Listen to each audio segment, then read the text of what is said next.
नवनीरदाभात् पीताम्बरादरुडबिम्बफलाधरोष्ठात् पूर्णेन्दुसुन्दरमुखादरविन्दनेत्रात् कृष्णात् परं किमपि तत्त्वमहं न जाने।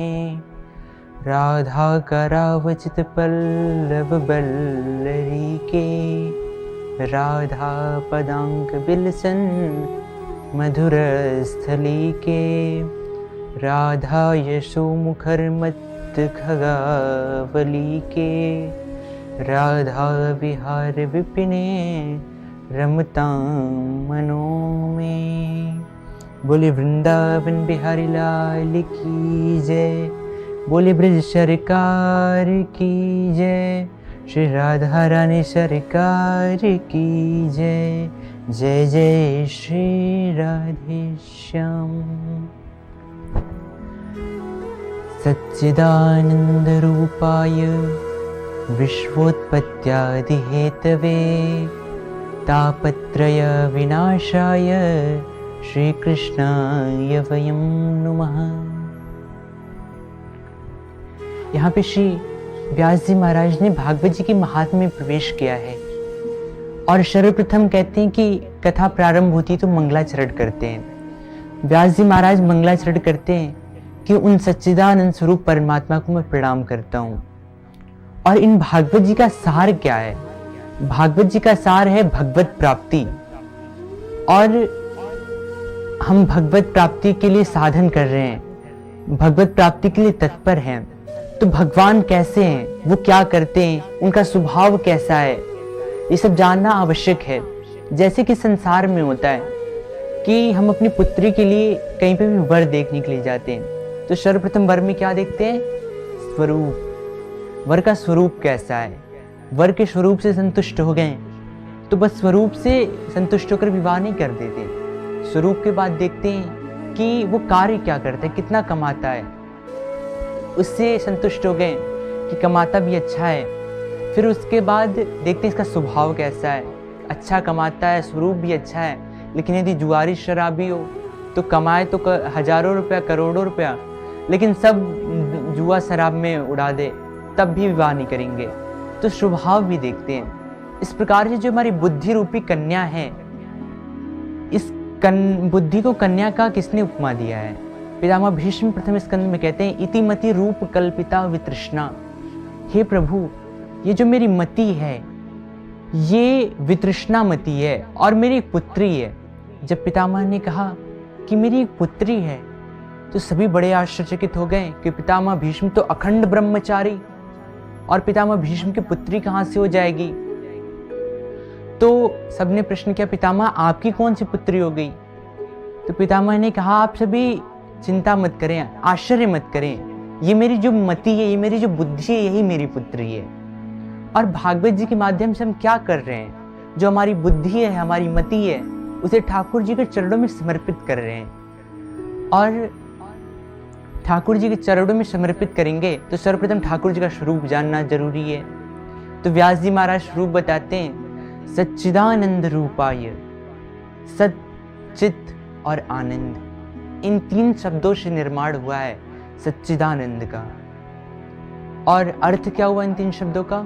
सत कहिए जो विंशत नाही, चित चैतन्य शकल जगमाही, आनंद करे घट घट आनंदा, ताको नाम सच्चिदानंदा। जो अविनाशी है, जिसका कभी विनाश ना हो, और जो सत्य स्वरूप परमात्मा है वो है सत्य। आपने कभी विचार किया कि संसार को झूठा क्यों कहते हैं? ये संसार को झूठा क्यों कहते हैं? सभी लोग कहते हैं संसार असत्य है, संसार झूठा है, इसका कारण क्या है? तो देखिए, संसार में अभी जिस स्थान पे हम हैं, आज से 10 वर्ष या 20 वर्ष पूर्व क्या स्थान ये ऐसा ही था, या फिर आज से 10-20 वर्ष पश्चात ये स्थान ऐसा ही रहेगा? इसमें परिवर्तन हो रहा है। ये निरंतर परिवर्तनशील होने के कारण ये संसार मिथ्या है, असत्य है। इस संसार में निरंतर परिवर्तन होता रहता है। और ईश्वर में कभी परिवर्तन नहीं होता, वो अपरिवर्तनशील है। इसी कारण से वो सत स्वरूप है। चित शब्द का अर्थ क्या है? चैतन्य, जो अपने द्वारा सबको चेतना प्रदान करे, वो है चित स्वरूप परमात्मा। अपने द्वारा जो सभी को चेतना प्रदान करे, ऐसे परमात्मा को चित कहते हैं। एक बार क्या हुआ कि वैकुंठ लोक में भगवान ने और माता लक्ष्मी के मध्य संवाद हो रहा था। मैया ने कहा, हे प्रभु, इस संसार में आपकी तो बड़ी कीर्ति है, लेकिन लोग मानते ज्यादा मुझे हैं। भगवान ने कहा, अच्छा देवी कैसे? बोले, देखिए प्रभु, सभी लोग हाय धन, हाय रुपया, हाय पैसा करते रहते हैं, लेकिन आपका नाम तो बस वही संत महात्मा लेते हैं, और कौन लेता है? तो भगवान ने कहा, अच्छा देवी। भगवान ने थोड़ा भूलोक में देखा, देखें कि कुछ लोग राम नाम सत्य करते हुए एक शव को लिए जा रहे हैं। बोले, देवी आप थोड़ा मार्ग में अपना प्रभाव दिखाइए। अब जब भगवान ने ऐसा कहा तो लक्ष्मी मैया मार्ग में कुछ स्वर्ण मुद्राएं बिखेर दी, हीरे जवाहरात बिखेर दिया उन्होंने। अब जब हीरे जवाहरात बिखेर दिया तो जितने लोग थे राम नाम तो सब भूल गए और सभी धन के पीछे भगे। मैया जोर चैसी, बोले, प्रभु देखा, मुझे देखते सब भूल गए, राम नाम सत्य है। तो प्रभु मुस्कुराए और बोले, देवी ये बात बताइए कि वो जो शव है वो क्यों नहीं धन उठा रहा है? अब लक्ष्मी जी शांत हो गई। अब लक्ष्मी जी थोड़ी देर विचार किया, लक्ष्मी जी ने कि क्या कारण है। फिर उनका ज्ञान का उदय हुआ और हाथ जोड़ के बोली, हे प्रभु, हे स्वामी, हे नाथ, आप जो चेतना रूप से उनके अंदर विराजमान थे वो निकल आए हैं, इस कारण से ये मुझे नहीं स्वीकार कर रहा। तो भगवान ने कहा, तो देवी लो, मेरी बात सिद्ध हो गई ना। यदि मैं ना रहूं तो आपको तो कोई पूछने वाला भी नहीं है। तो लक्ष्मी ने कहा, मैया ने कहा, प्रभु आपकी महिमा तो अनंत है। तो कहने का तात्पर्य क्या है?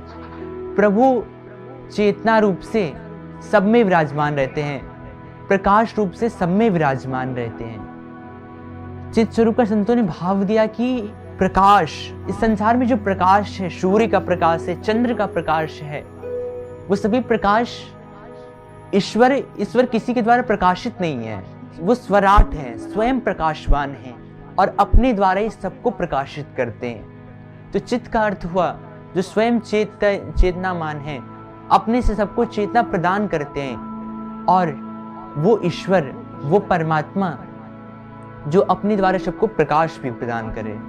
और आनंद, तो आनंद के लिए तो बस एक ही शब्द है, अवर्णनीय।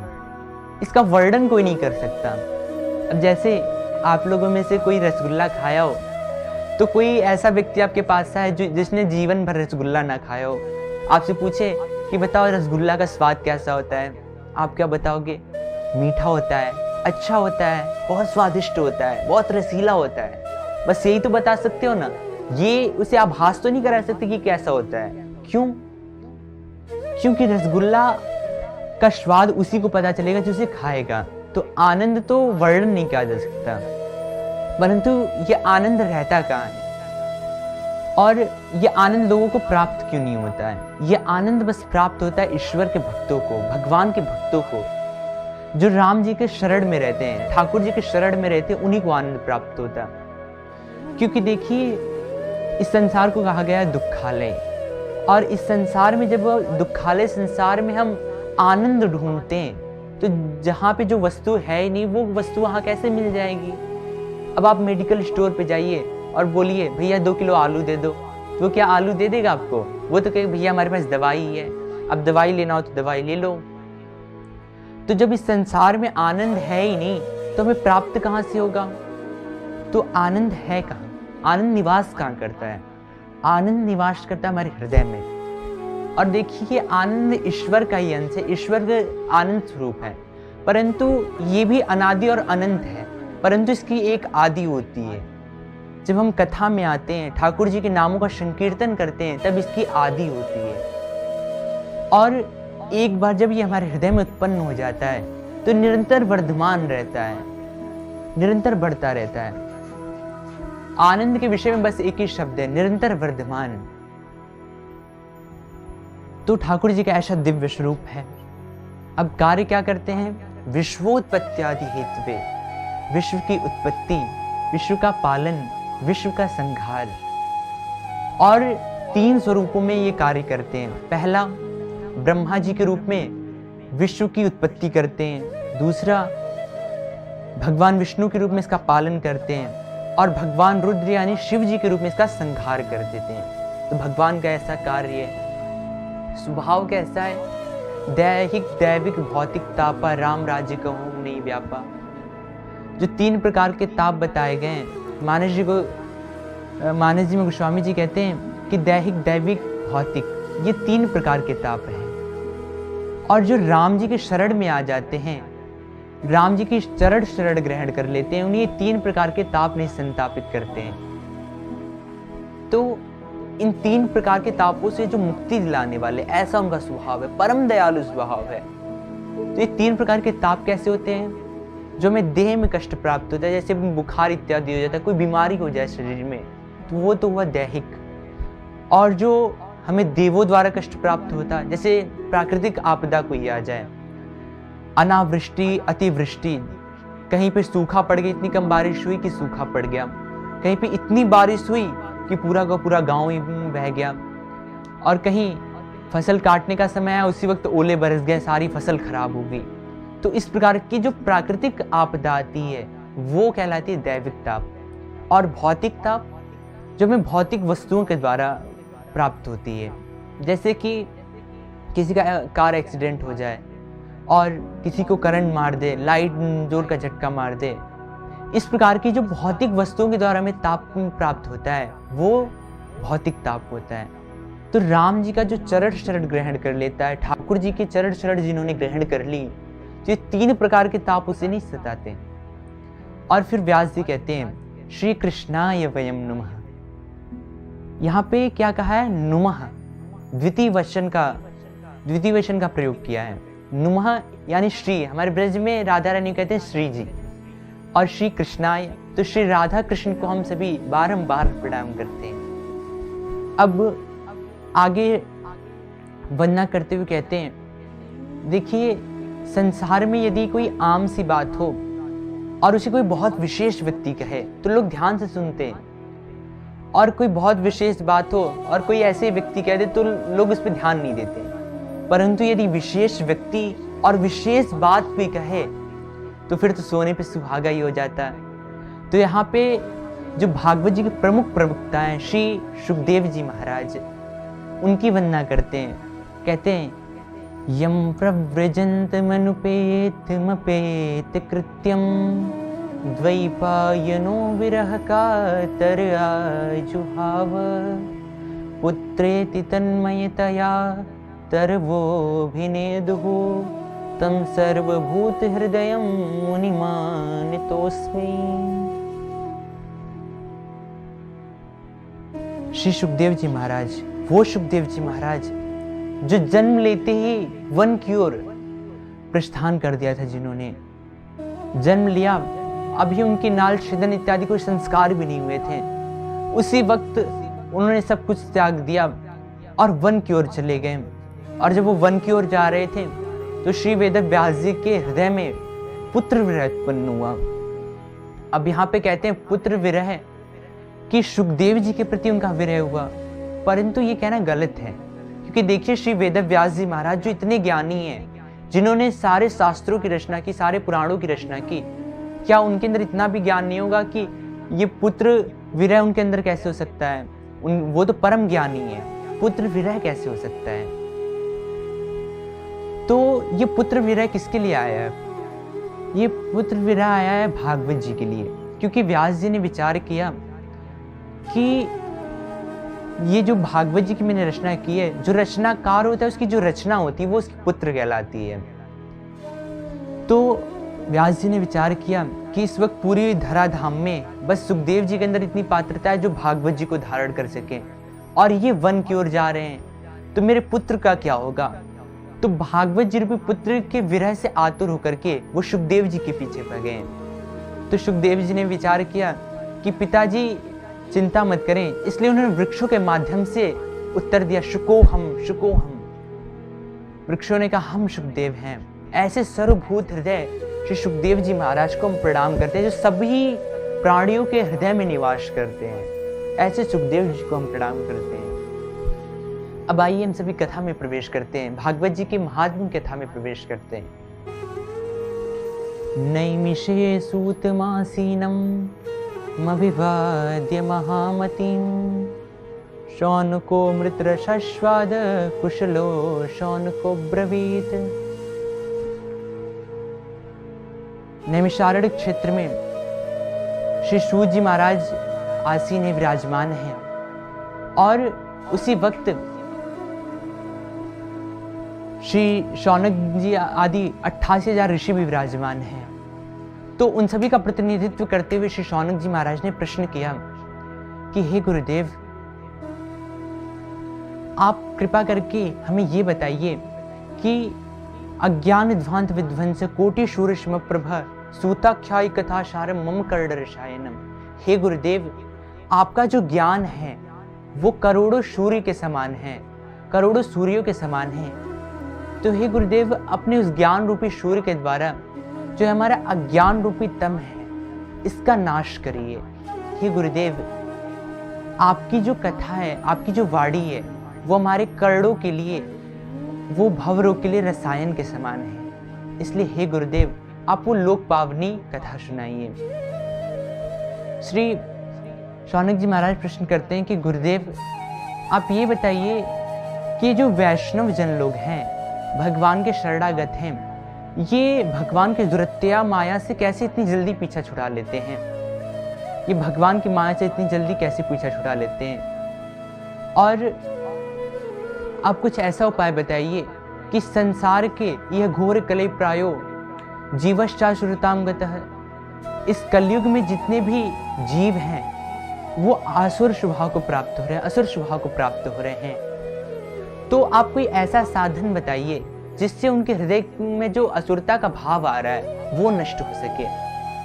और हे गुरुदेव, आप ऐसी करके कृपा करके कथा सुनाइए जो भगवान श्री कृष्ण की शाश्वत रूप से प्राप्ति कराने वाला हो। देखिए, अन्य जितने भी साधन हों वो शाश्वत रूप से भगवान को नहीं दे सकते, और कथा ऐसी हो जो जब तप यम नियम में फंसाने वाली ना हो, वो भगवान की शाश्वत प्राप्ति कराने वाली हो। और अब जब प्रश्न कर लिया तो शौनक जी महाराज सूत जी का अभिवादन करते हुए कहते हैं, चिंतामणिर लोक सुखम सुरद्रुः स्वर्ग संपदम प्रेच्छति गुरु प्रीतो वैकुंठम योगी दुर्लभम।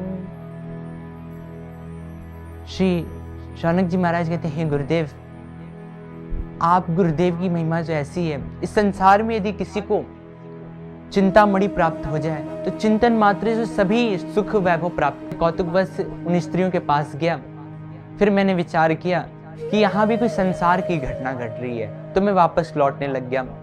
और जब वापस लौट रहा था तो उस स्त्री ने उठ के कहा, भो भो शादो क्षणम तिष्ठ मच्चिंता मपिनाशय दर्शनम तव लोकस्य सर्वथा घरम परम। उस स्त्री ने कहा, भो भो साधु, अरे साधु जी जरा एक क्षण ठहर तो जाइए और मेरी बात सुनिए।